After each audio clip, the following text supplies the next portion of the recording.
శ్రీగురుభ్యో నమ శ్రీ మహాగణాధిపతి నమ శ్రీ మహాసరస్వత్య నమ ఓం శ్రీమాత్రే నమ. మనకు ధనస్సు రాశి సెప్టెంబర్ మాసంలో ఫలితాలు చూసినట్టయితే ధనస్సు రాశిలో మూలా నక్షత్రం 4 పాదాలు, పూర్వాషాఢ నక్షత్రం 4 పాదాలు, ఉత్తరాషాఢ నక్షత్రం 1వ పాదం. ఈ గ్రహస్థితి చూసినట్టయితే వీరికి శని వక్రగతి, ద్వితీయ స్థానం వీక్షణ, అట్లానే చతుర్థమందు రాహువు, షష్టమందు గురుడు, సప్తమందు కుజుడు, అష్టమందు బుధుడు 6వ తారీఖు వరకు, తర్వాత ఈ యొక్క భాగ్యస్థాన సంచారము రవి 10వ స్థాన సంచారం 17వ తారీఖు నుంచి, దానికి పూర్వము 9వ స్థాన సంచారము, 8వ స్థాన సంచారం రవి, అట్లనే శుక్రకేతువులు 10వ స్థాన సంచారము. ఈ విధమైన సంచారాన్ని చూసినట్టయితే గ్రహ సంచారాన్ని ధనుస్సు రాశి వారికి కొంత అనారోగ్యం అనేది వచ్చే అవకాశం ఉంది. జాగ్రత్తగా చూసుకోవడం మంచిది. అనారోగ్యం రాకుండా ఎప్పటికప్పుడు తగు చర్యలు చేసుకోవడం మంచిది. అట్లాగే ఈ యొక్క శని వక్రదృష్టి ద్వితీయ స్థానంలో ఉండడం వల్ల మిమ్మల్ని నమ్మి కొంత ధనం ఎవరికైనా అప్పచెప్తే దాన్ని నమ్మకద్రోహం చేసి కొంతవరకు దాన్ని వాడు ఖర్చు పెట్టుకొని ఖర్చు అయిందని చూపించి మీకు చూపిస్తారు. మీరు నమ్మేయటం వల్ల తర్వాత కానీ తెలుసుకోరు వాళ్ళు వాడుకున్నారని చెప్పి. అట్లాగా కొంత నమ్మకద్రోహం అయ్యే అవకాశం ఉంటుంది. ధనానికి సంబంధించి కొంత ఇబ్బందులు పడే అవకాశం ఉంటుంది. అట్లాగే నేము ఫేమ్ సంపాదించినట్టు వారు ఎవరైతే ఉంటారో వారికి కొంతవరకు ఇబ్బందులు కలిగే అవకాశం ఉంటుంది. ఈ చతుర్థ స్థానం ముందు రాహు సంచారం వల్ల యంత్ర సంబంధమైనటువంటి కొన్ని ప్రయాణాలు చేశాడు, వాటి వల్ల గాయాలు జరిగే అవకాశం ఉంది. జాగ్రత్తగా ఉండడం మంచిది. దుష్టులకు దూరంగా ఉండడం మంచిది. బురదలో రాయేస్తే మీద చల్లుతున్నట్టుగా దుష్టులు మీ మీద విధంగా చాలా రకాలుగా బయట ప్రచారం చేస్తూ ఉంటారు. శారీరక శ్రమ ఎక్కువగా ఉంటుంది. అట్లానే కార్య వైఫల్యము, ఏది మొదలుపెట్టినా ఎవరో ఎక్కడో ఒక వైఫల్యం కార్యాలు జరుగుతూ ఉంటాయి. సంతానంలో కూడా ఒక ఇబ్బందులు ఉంటాయి. పైత్య సంబంధమైనటువంటి రోగాలు వచ్చే అవకాశం ఉంటుంది. కాబట్టి జాగ్రత్తగా ఇటువంటి రాకుండా చూసుకోవటం అనేది మంచిది. అట్లానే ఈ యొక్క గురుడు 6వ స్థాన సంచారం వల్ల ఉద్యోగంలో మార్పిడి, అట్లానే అనూహ్యమైన పరిణామాల వల్ల కొంత విచిత్రమైనటువంటి ధోరణి ఏర్పడే అవకాశం ఉంటుంది. కాబట్టి కొంత జాగ్రత్తగా ఉండడం మంచిది. అగ్ని బాధలు, చోర భయాలు ఎక్కువగా ఉంటాయి. అట్లాగే బంధుమిత్రముల వల్ల కొన్ని ఇబ్బందులు కలిగే అవకాశం ఉంటుంది. కాబట్టి బంధుమిత్రాదుల వల్ల చాలా జాగ్రత్తగా ఉండండి. వాళ్ళు ఏది చెప్పినా ప్రతిదీ మీరు మంచి కోరే చెప్తున్నారు, మంచి కోరే వింటున్నారు అనుకోవడం మంచిది కాదు. బ్లైండ్గా మీ వరకు మీరు మంచి అనుకుంటే చాలు. అవతలవాడు ఏమనుకున్నా ఎక్స్ప్లెనేషన్ ఇవ్వక్కర్లేదు. మీరు దాని గురించి ఇది చేస్తే ఇది ఇట్లా ఉంటుందని కాబట్టి వాళ్ళు తెలుసుకుంటారు నిదానంగా అయినా. కానీ మీరు దాన్ని ప్రెజర్గా పెట్టి వాళ్ళకి చెప్పడం అనేది అంత మంచిదైతే కాదు. అట్లాగే ఈ యొక్క గురుడు కూడా ఈ విధంగా ఉన్నాడు. అట్లాగే మనకు కుజుడు 8వ స్థాన సంచారం వల్ల శ్వాసకోశ సంబంధమైన వ్యాధులు, అంటే రెస్పిరేటరీ ఊపిరి తీసుకోవడంలో ఒక ఇబ్బందులు వస్తే భుజాలకు సంబంధించి ఇబ్బందులు కలుగుతాయి. రుణ బాధలు కూడా కొద్దిగా పెరుగుతాయి. అట్లానే వృధాగా తిరగటము, ఒక ప్రయాణం చేసి ఒక కార్యం కోసం వెళ్తారనుకోండి, ఆ కార్యం జాకుండా మళ్ళీ రాండి అని చెప్పి వాళ్ళు పంపించడం, ఇలా వృధా సంచారం అనేది కొంత ఉంది. అలాగే ప్రతికూల వాతావరణం, ఎక్కడికి వెళ్ళినా మిమ్మల్ని అఘోరపరచటము, అంటే మీరు చెప్పారు కదా మీకు దగ్గర ఉండే మీ పక్కన మీ ప్రచారం బయట అంతా చేస్తుంటారు, మీరు అటువంటి వాళ్ళు ఇటువంటి వాళ్ళు అని చెప్పి. కాబట్టి కొద్దిగా ప్రచారం చేసేది అగౌరవంగా పరిచే అవకాశం ఉంటుంది. కాబట్టి జాగ్రత్తగా ఉండడం మంచిది. ప్రతి విషయాన్ని కూడా మీ మనసులోనే పెట్టుకోండి. అవకాశం ఉంటేనే బయటకు దాన్ని చెప్పండి, అంతే తప్ప ప్రతి విషయాన్ని బయట పారదర్శకత పెట్టడం వల్ల కొంత ఇబ్బందులు ఎదుర్కొనే అవకాశం ఉంటుంది. అట్లాగే కార్య విగ్రహము, వస్తునాశనము, బలహీనతలతో ఆడుకుంటారు. మీ బలహీనత ఎవరికి చెప్పకండి, అది చాలా జాగ్రత్తగా ఉండాలి. ఎందుకంటే మనిషి బలహీనతలను చెప్పినట్లయితే వెంటనే వాటి గురించి తెలుసుకొని వాటి మీద కొట్టే అవకాశం ఉంటుంది. కాబట్టి జాగ్రత్తగా ఉండడం మంచిది. స్త్రీ అంటే ఒక స్త్రీ వల్ల ఇబ్బందులు కలిగే అవకాశం ఉంటుంది. కాబట్టి దాన్ని కూడా జాగ్రత్తగా తీసుకోవడం మంచిది. కొంత భయాందోళన ఏర్పడే మనసులో ఒక భయం అనేటువంటిది ఏర్పడుతుంది.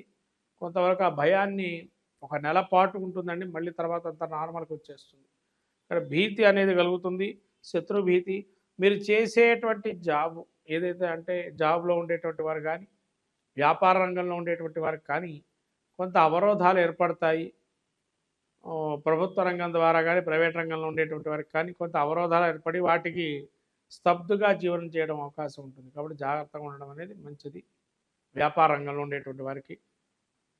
అట్లాగే ఈ యొక్క శని మనకు చూసాము. ఇక కేతువు చూస్తే అక్కడే 10వ స్థానంలో సంచారంలో ఉన్నాడు కాబట్టి వ్యాపారంలో కానీ ఉద్యోగస్తులు కానీ మారేవారు ఎవరైతే ఉన్నారో మారొచ్చును. ఉద్యోగం మారే అవకాశం ఉంటుంది కాబట్టి ఆ ఉద్యోగాలు మారే అవకాశం ఉంది. రాను రాను ఒక నెల ఆగండి, తర్వాత మారండి ఉద్యోగాన్ని.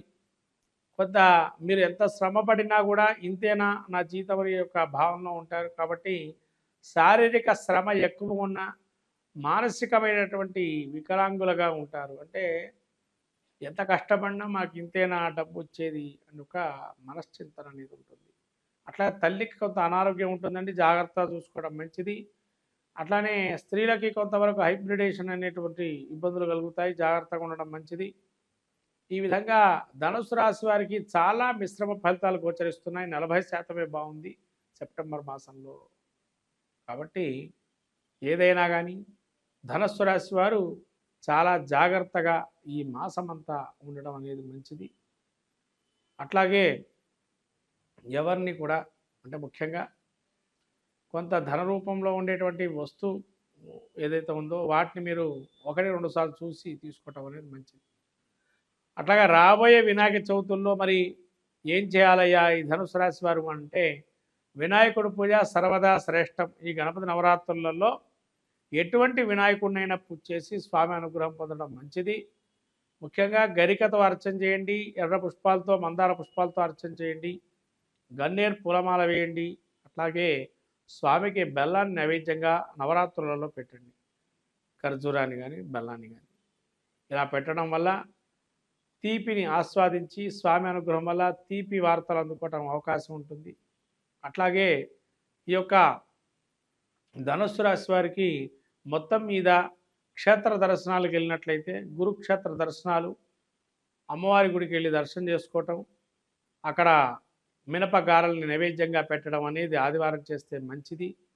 ఇటువంటి ప్రక్రియ చేయటం వల్ల కొంత మానసికమైనటువంటి ప్రశాంత వాతావరణం ఏర్పడుతుంది ఈ యొక్క ధనుసు రాశి వారికి సెప్టెంబర్ మాసం.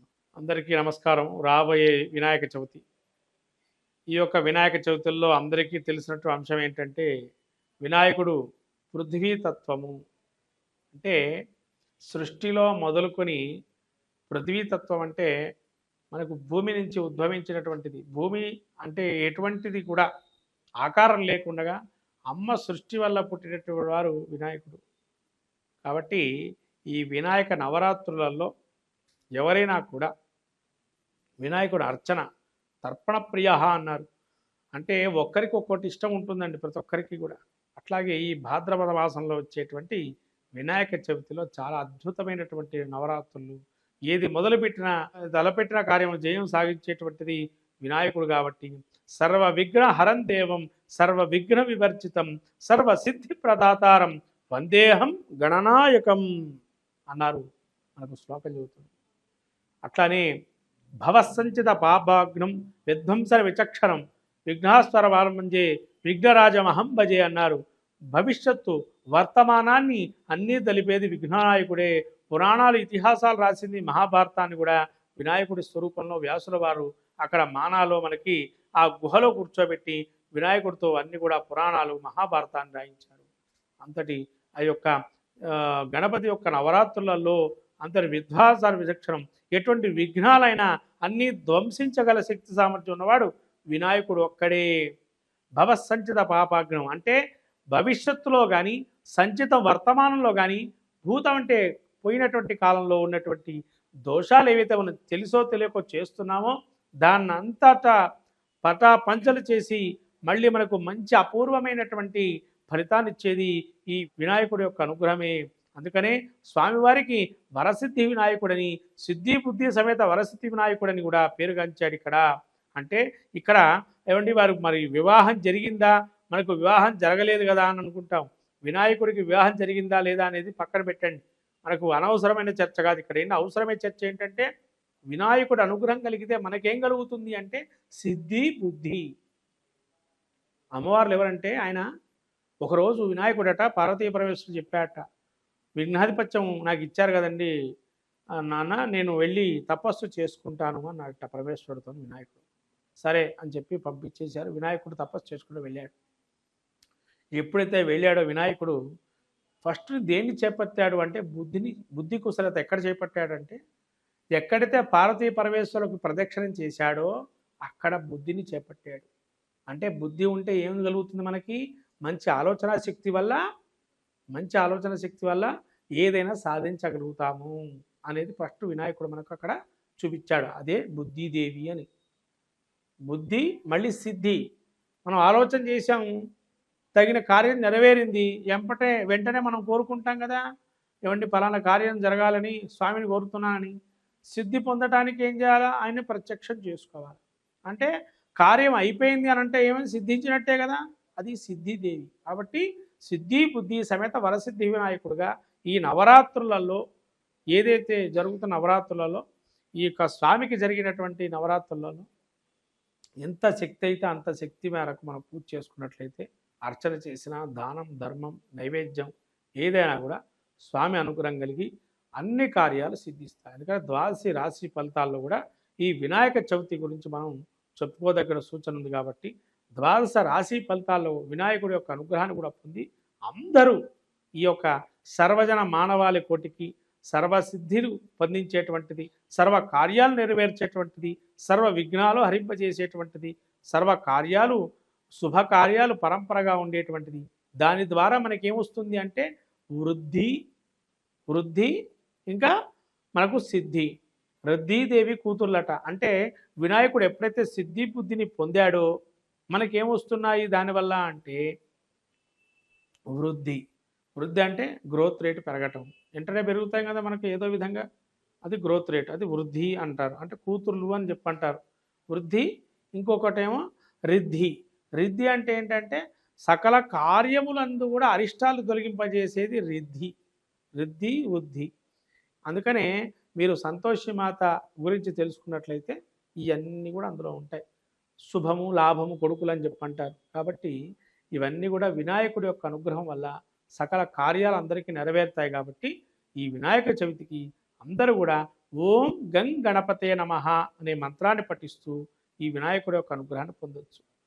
ఇది చాలండి. గకార గణపతి వినాయకుడిని చేస్తే ఆయన గకార గణపతి అంటారు. ఈ గకార గణపతి ఎంత జపం చేస్తే స్వామి శీఘ్రంగా నీకు ఎటువంటి కార్యాన్ని సిద్ధిస్తాడు. కాబట్టి ఈ యొక్క గం గణపతే నమః ఏదైతే మంత్రం ఉందో ఈ వినాయక చవితిలో ఎంతవరకు అంటే అంతవరకు జపం చేసుకోవటం వల్ల మంచి సాధిస్తారు. స్వామి అనుగ్రహం కలుగుతుంది. మంగళం మహత్ శుభం భూయా.